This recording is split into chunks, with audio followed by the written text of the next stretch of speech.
हिंदी कहानी रिश्तों की लो। कन्हैया सुबह सुबह नदी किनारे वाली पगडंडी पर तेज कदमों से जा रहा था। पीछे से उसके बड़े चाचा माधव प्रसाद आते दिखाई दिए, मगर कन्हैया उन्हें देख ना पाया और बिना रुके आगे निकल गया। माधव प्रसाद ने जोर से आवाज़ लगाई, ओए, बड़े हैं हम तेरे, सलाम दुआ भी भूल गया क्या? कन्हैया चौंक गया, लौटकर बोला, माफ़ कीजिए चाचा, सच में देखा नहीं, घर पर ज़रूरी काम था। पर तब तक माधव प्रसाद का चेहरा तमतमाया हुआ था। हाँ हाँ, तेरे पिता ने मना किया होगा। ज़मीन का बंटवारा क्या हुआ? दिल भी बदल दिए तुम लोगों ने। कन्हैया चुपचाप आगे बढ़ गया।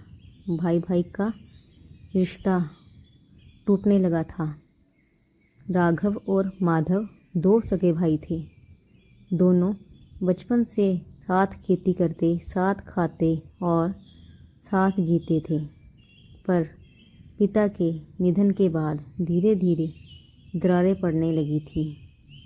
बड़े भाई राघव ने पैसे और हिसाब किताब की जिम्मेदारी अपने पास रखी थी। धीरे धीरे वह मेहनत कम करने लगा और खेत का हर भारी काम माधव पर छोड़ दिया। फसल अच्छी होती, लेकिन राघव हर बार घाटे का बहाना बना देता।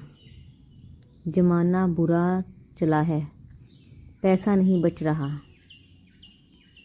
माधव सब समझता था, पर बड़े भाई का सम्मान उसे चुप रखता था।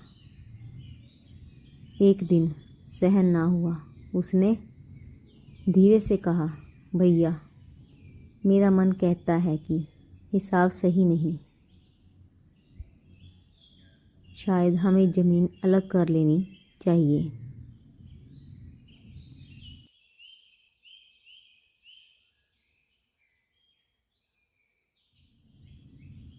राघव गुस्से से तिलमिला उठा। मुझे चोर कह रहा है तू? बोल फिर, लाठी मार दूंगा। उसी समय राघव की पत्नी मीरा आकर बोली, ये क्या कर रहे हैं आप? ये इंसान नहीं, मैंने इसे बच्चा समझकर पाला है। अगर अलग होना चाहता है तो होने दीजिए। वह दिन भाइयों के बीच पहली बड़ी दीवार बन गया था। हर घर में नई लड़ाइयाँ, नए अकेलापन। बंटवारे के बाद राघव ने मजदूर रख लिए थे। माधव अपने बेटों मोहन और अर्जुन के साथ खेत संभालने लगा। उसकी पत्नी गौरी अक्सर बीमार रहती, जिससे घर की मुश्किलें और भी बढ़ने लगी। एक सुबह गांव में खबर फैली कि माधव का पूरा घर खाली है। राघव ने ढूंढा, ना घर में ना खेत में। लोगों में फुसफुसाहट शुरू हो गई। लगता है रातों रात भाग गया। बेईमान। राघव और मीरा बेचैन थे, मगर कुछ पता ना चला। फिर एक दिन पुराने कुएं की तरफ से खबर आई कि माधव लौट आया है। उसके साथ उसके दोनों बेटे भी थे। पर गौरी कहाँ है? मीरा भागकर पहुंची और पूछा, देवर जी, भाभी नहीं दिख रही। मोहन और अर्जुन फूट फूट कर रोने लगे। चाची, माँ अब नहीं रही। गौरी की आखिरी बीमारी, उसका अस्पताल में भर्ती होना। सब बातें सुनकर मीरा का दिल बैठ गया। माधव टूटे स्वर में बोला, सब कोशिशें कर ली भाभी, पर बचा ना सका। राघव खेत से दौड़ता हुआ आया और भाई को गले लगा लिया। तू अकेला नहीं है, मैं हूं ना तेरे साथ। 13वीं के बाद एक बड़ा फैसला घर मेहमानों से भरा। जाते जाते राघव ने सबको रोककर कहा, मैं बंटवारा रद्द करता हूँ। भूमि, घर, रिश्ते सब फिर से एक होंगे और भाई, तेरे बच्चों की सारी जिम्मेदारी मेरी और मीरा की।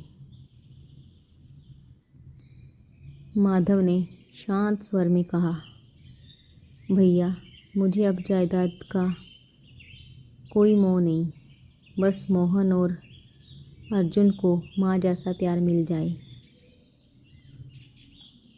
बाकी सब आप रख लें। मैं काशी जाना चाहता हूँ, मन शांत करना चाहता हूँ। मीरा की आंखें भर आईं। जब मैंने तुम्हें पाला है तो क्या तुम्हारे बच्चों को अनाथ छोड़ दूंगी? मेरी ममता सिर्फ अपने बच्चों की नहीं। और फिर वह धीरे से बोली, और जिस पैसे के बारे में तुमने राघव पर शक किया था, वह भी इन्हीं बच्चों के नाम बैंक में जमा है। हमने ही बचा कर रखे थे। राघव ने शर्म से सिर झुकाकर कहा, गलती मेरी थी छोटे, पर मेरा इरादा बुरा ना था। माधव उसके पैरों पर गिर गया। माफ़ कीजिए भैया, मैंने बहुत कुछ गलत सोचा। राघव ने उसे उठाकर गले लगा लिया और इस तरह से दोनों परिवार, जो कभी एक छोटी गलतफहमी से बिखर गए थे, फिर से एक हो गए।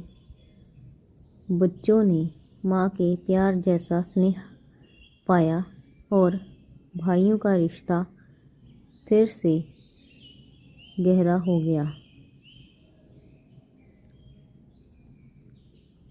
और मज़ेदार एवं शिक्षाप्रद कहानियों के लिए जुड़े हमारे चैनल से। अगर कहानी पसंद आए तो चैनल को लाइक एंड सब्सक्राइब करना ना भूलें। धन्यवाद।